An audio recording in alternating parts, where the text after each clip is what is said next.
So I want to talk to you guys about a brand new bike that really truly comes in at such an amazing price point. It kind of competes with its own siblings, but yet blows away the competition in all the other brands. And this bike is super familiar, but yet totally different at the exact same time. The brand new Siskiu T9 really does have a lot to prove whenever it's coming in at $2,700. And when we're talking about Polygon Siskiu, this is a bike series that has really put Polygon on the map. And over the last few years, a lot of us have been familiar with the T7 and the T8. Now the T8 is their #1 selling bike, but I have a feeling that the T9 might quickly become their #1 selling bike. Now Polygon broke into the extreme entry level this last year with the Polygon T6. So I think seeing a Polygon T9 is super fitting. They're going to be hitting every price category for just about any rider out there. All the way down to around $1,300 for the T6, about $1,700 to $1,800 for the T7, around $2,000 to $2,200 for the T8, and coming in at $2,700, the Polygon T9. I think this thing is gonna absolutely blow you away. Honestly, on my very first ride, it did exactly that for me.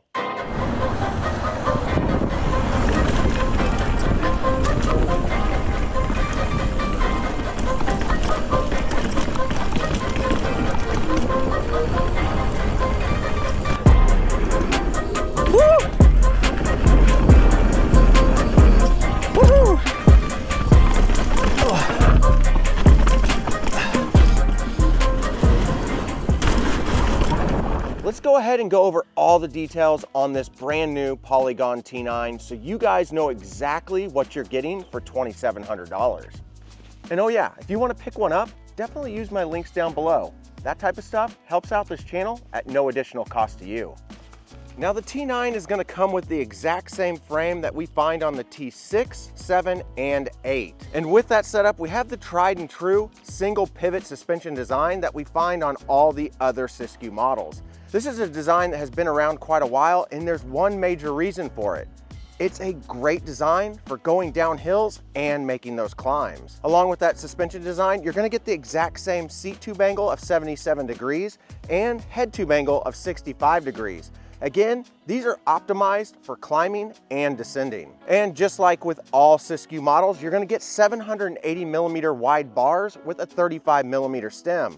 Not to mention, you're also going to get a Trans-X dropper post, and on the size large, it's going to be 170mm.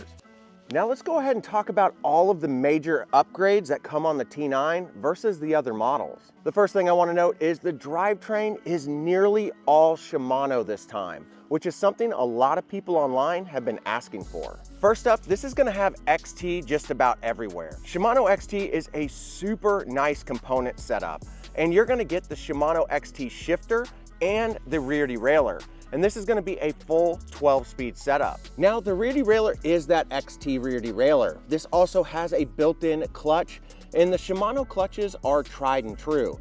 This is going to keep your rig really quiet while you go down those rough trails.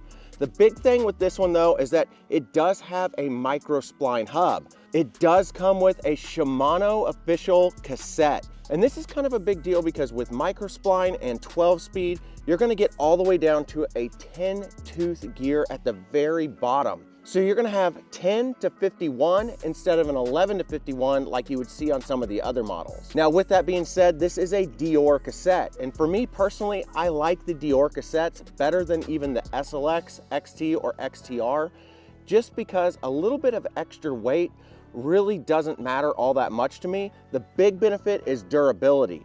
And this Dior cassette is made with steel, so this thing is gonna last a lot longer than the ones that are gonna be made with aluminum. And check this out, they even equipped it with a Dior XT crankset. On the size large, it's gonna come with a 175mm crank length, and then you're gonna get a 32-tooth chainring that has narrow wide spacing, so you don't have to worry about your chain falling off. And speaking of chain, this is the only spot on the drivetrain that you're going to get a non-Shimano component.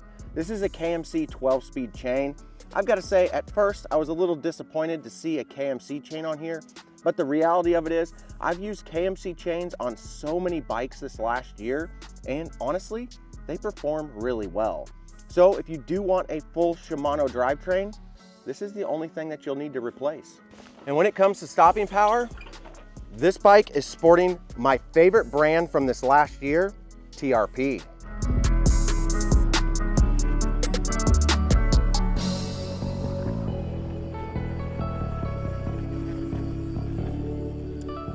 Now, the first set of TRP brakes that I ever used was on my Team Marin 2, and that bike sported TRP dual piston brakes, but this one has even beefier brakes on it. This has the DHR Evo. These are 4-piston hydraulic brakes, and let me tell you, these are probably the best brakes I have ever used. Even better than my 4-piston Shimanos that come on my e-bike. The stopping power, the lever pull, the reach adjustment, the modulation and feel of these brakes is phenomenal. I legit have not used a better brake on any other bike I've ridden. And check out these center lock rotors at 180 millimeters, and the fact that they're floating, these things are gonna cool really fast and stop you on a dime.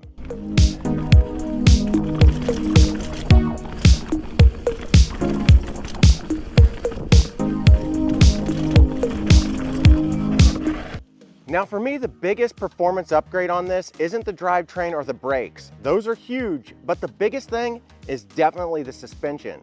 Coming in with the Fox 36 Performance Elite front fork and a Fox Float X rear shock. Now let me be real honest with you. This is the highest end setup that I have ever ridden, and that adds a lot of complication. There's so many adjustments on the fork, not as many on the rear suspension, but still enough to be intimidating. I personally had to take the time, get on Fox's website and read about how to actually set this up properly. The nice thing is, they do an awesome job. I dialed this in and almost with the factory settings, it rode absolutely buttery smooth. Now the travel on this bike is going to be 140 up front and 135 in the back. That's consistent across all the Siskiu line. So some of the things you're gonna have on this that you won't see on some lower end setups is both a high and low speed compression adjustment up here over on the right. And then down below, you're gonna have 2 rebound adjustments. Also a high speed and a low speed adjustment. So you can really dial this fork in for the exact type of riding you do. Now over on the left side, you are going to get an air inlet, so you can increase and decrease the air pressure on this fork. That way you can dial it in for your particular rider weight. And also this one came pre-installed with 4 tokens. I don't know a lot about tokens and how they affect the travel or the feel of the fork. I just know that it was suggested to me that I take out 2 of them, set the fork up, go for a ride, and actually see what I think of it, and then add or remove tokens and see what I think of it on another ride. But honestly, I haven't changed from the 2 tokens that are in there because this fork just feels so good right now. I don't want to make any changes. Now, something I have never used on a fork before are these little buttons on the lower legs on each side of the fork. Now, these are actually used to equalize the atmospheric pressure. So for instance, if you live at the bottom of a mountain and then you ride all the way up to the top, before you go down, you can hold these for 10 seconds on each side and it will equalize the atmospheric pressure inside the fork. Totally wild. Now, as for the rear shock on this, it's gonna be an impressive Fox Float performance. This is gonna have that piggyback style that you see on some higher end bikes. This is gonna have a lever on the other side that's gonna allow you to go from a softer feel to a firmer feel. And then also it's gonna have a rebound adjustment on it.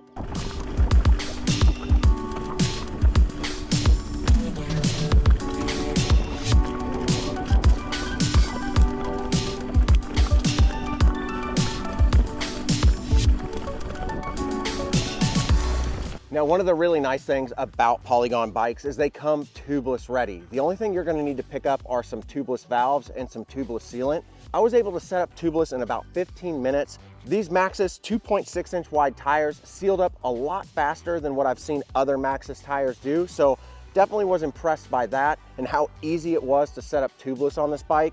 Now, one thing I will say, with these 2.6 inch wide tires, occasionally whenever I was going around a few berms, I would get some tire rub on the inside.